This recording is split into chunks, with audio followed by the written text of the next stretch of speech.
এই চেনেলটোৰ তৰফৰ পৰা আপোনালোক সকলোকে পোনপ্ৰথমে স্বাগতম জনাইছোঁ আৰু লৈ আনিছোঁ কেইবাটাও গুৰুত্বপূৰ্ণ খবৰ। গতিকে ভিডিঅ'টো প্ৰথমৰ পৰা শেষলৈ অলপো স্কিপ নকৰাকৈ চাই থাকিব। লগতে মোৰ এই চেনেলটো এতিয়ালৈকে যদি ছাবস্ক্ৰাইব কৰা নাই তেন্তে ছাবস্ক্ৰাইব কৰি ল'ব। প্ৰতিটো আত্মসহায়ক গোটলৈ স্বাস্থ্যমন্ত্ৰী হিমন্ত বিশ্ব শৰ্মাৰ 50,000কৈ টকা অনুদান দিয়াৰ কথা ঘোষণা। গোটসমূহে 30 দিনৰ ভিতৰত লাভ কৰিব এই ধনৰাশি। শনিবাৰে সংঘটিত হয় ভয়ংকৰ বিমান দুৰ্ঘটনা। ভাৰত মহাসাগৰত ডুবিল বিমান। সাগৰৰ মাজত 64গৰাকী যাত্ৰী সন্ধানহীন। লাডাখত চীনা সৈন্যৰ কৰায়ত্ব ভাৰতীয় সেনাৰ। পুনৰ তুংগত ভাৰত-চীনৰ সংঘাত।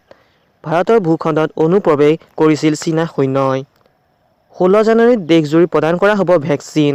ভাৰত চৰকাৰে গ্ৰহণ কৰিলে এই সিদ্ধান্ত। গোলাঘাটত মন্ত্ৰী হিমন্ত বিশ্ব শৰ্মাৰ ঘোষণা। শিক্ষাৰ্থী কলেজলৈ গ'লে প্ৰতিদিনে প্ৰদান কৰিব 100 টকা। কলেজ বিশ্ববিদ্যালয়ৰ শিক্ষাৰ্থীলৈ 1500ৰ পৰা 2000 টকা। পুনৰ কা বিৰোধী আন্দোলনৰ হুংকাৰ অসম জাতীয়তাবাদী যুৱ ছাত্ৰ পৰিষদৰ।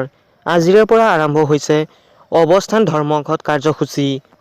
ইনাৰ লাইন পাৰ্মিটৰো দাবী উত্থাপন কৰিছে তেওঁলোকে। মোদীক সমালোচনা কৰি চাকৰি হেৰুৱালে এজন পাইলটে। টুইটাৰত মোদীৰ বিৰুদ্ধে সমালোচনামূলক মন্তব্য কৰিছিল পাইলটজনে। তেওঁ গৈ এয়াৰৰ পাইলট আছিল। শীঘ্ৰে তেওঁৰ চাকৰিৰ পৰা বৰ্খাস্ত কৰে কৰ্তৃপক্ষই। ধিং এক্সপ্ৰেছ কন্যা হিমা দাসৰ 22 সংখ্যক জন্মদিন পালন। শুভ দিনটোত হিমাৰ জয়যাত্ৰা যেন শুভ হয় তাৰেই কামনাৰে দিনজোৰা কাৰ্যসূচীৰে কৰিছে হিমা দাস ফেন ক্লাবে আয়োজন কৰে কেইবাটাও গুৰুত্বপূৰ্ণ কাৰ্যসূচী। ক্ষেত্ৰত প্ৰথমবাৰৰ বাবে অনুষ্ঠিত হয় আন্তঃৰাষ্ট্ৰীয় এগ্ৰ'হৰ্টিক্স মেলা। অহা 21, 22 আৰু 23 জানুৱাৰীত অনুষ্ঠিত হ'ব মেলা। ডক্টৰ হীৰেন গোহাঁইৰ মুখ্য উপদেষ্টা অখিল গগৈ সভাপতি হিচাপে লৈ গঠন কৰা হ'ল নৱগঠিত ৰাইজৰ দলৰ পূৰ্ণাংগ কমিটি। মৰাণত অনুষ্ঠিত ৰাজনৈতিক অভিৱৰ্তনত গঠন কৰা হ'ল কমিটিখন। কাৰাবন্দী অখিল গগৈ সভাপতি হিচাপে লৈ দলটো আগবাঢ়ি যোৱাৰ পৰিকল্পনা কৰে।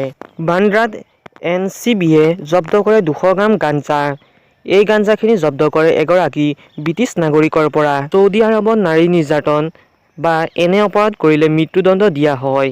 আমাৰ দেশতো এনেকুৱা এটা উদাহৰণ দাঙি ধৰিব লাগে। এই মন্তব্য অভিনেত্ৰী কংকনা ৰাণাৱতৰ। পাঞ্জাৱৰ ফেৰজিপুৰত সীমা সুৰক্ষা বাহিনীয়ে জব্দ কৰে ড্ৰাগছ। প্ৰায় 2170 কেজি ওজনৰ ড্ৰাগছ জব্দ। অহা 16 জানুৱাৰীৰ পৰা ক'ভিড-19 টিকাকৰণ অভিযান আৰম্ভ হ'ব। এই টিকাকৰণ প্ৰদান কৰা প্ৰথম 3 কোটি হ'ব স্বাস্থ্যকৰ্মী আৰু অনলাইন ব্ৰকাৰ। অন্ধ্ৰপ্ৰদেশত আকৌ 199 জনৰ দেহত ধৰা পৰে ক'ভিড পজিটিভ। ৰাজ্যখনত এই ভাইৰাছত আক্ৰান্ত লোকৰ সংখ্যা 8,84,689 জনলৈ পাইছে বৃদ্ধি। পশ্চিমবংগত উপস্থিত বিজেপিৰ অধ্যক্ষ জে.পি. নড্ডা। ৰাজ্যখনৰ পূৰ্ব বৰ্ধমানত এক ৰোড শ্ব'ত অংশ লয় তেওঁ। দিল্লীত আকৌ 519 জনৰ দেহত ধৰা পৰিছে ক'ভিড পজিটিভ। ৰাজ্যখনত এই ভাইৰাছত আক্ৰান্ত লোকৰ সংখ্যা 6,29,801 জনলৈ পাইছে বৃদ্ধি। অহা 12 জানুৱাৰীত নেশ্যনেল ইউথ পাৰ্লিয়ামেণ্ট ফেষ্টিভেল 2021 সম্বোধন কৰিব প্ৰধানমন্ত্ৰীয়ে। পুৱা 10 বজাত হ'ব আৰম্ভ। মমতাজী ভয় কিয় কৰিছে? কি হ'ল? বিজেপিয়ে পশ্চিমবংগত চৰকাৰ গঠন কৰিব। এই মন্তব্য বিজেপিৰ অধ্যক্ষ জে.পি. নড্ডাৰ। পুডুচেৰীত আকৌ 36 জনৰ দেহত ধৰা পৰে ক'ভিড পজিটিভ। এতিয়ালৈকে ৰাজ্যখনত এই ভাইৰাছত আক্ৰান্ত লোকৰ সংখ্যা 38,425 জনলৈ পাইছে বৃদ্ধি। উৰিষ্যা আকৌ 206 জনৰ দেহত ধৰা পৰে ক'ভিড পজিটিভ।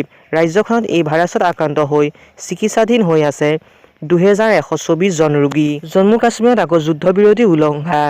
জম্মু কাশ্মীৰৰ নৌচেৰা ছেক্টৰত পাক সেনাৰ গুলীবৰ্ষণ।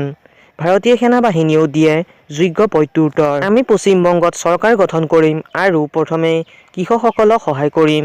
এই মন্তব্য বিজেপিৰ অধ্যক্ষ জে.পি. নড্ডাৰ। ভূমিকম্পই জোকাৰি গ'ল উত্তৰাখণ্ড। ৰাজ্যখনৰ উত্তৰাকাশীত 3.3 প্ৰাবল্যৰ ভূমিকম্পৰ অনুভূত হয়। দিল্লীত শনিবাৰে প্ৰায় 35টা চৰাই মৃত অৱস্থাত উদ্ধাৰ। বাৰ্ড ফ্লুৰ সন্দেহত চৰাইকেইটাৰ নমুনা পৰীক্ষাৰ বাবে প্ৰেৰণ কৰা হৈছে। আজিলৈ ইনফৰমেশ্যনসমূহ ইমানেই। যদি ভিডিঅ'টো ভাল লাগিল তেন্তে ভিডিঅ'টো লাইক, কমেণ্ট, শ্বেয়াৰ লগতে এনেকুৱা ধৰণৰ ইনফৰমেশ্যন ভিডিঅ'সমূহ দৈনিক পাই থাকিবৰ বাবে মোৰ এই চেনেলটো ছাবস্ক্ৰাইব কৰি লওক। ধন্যবাদ।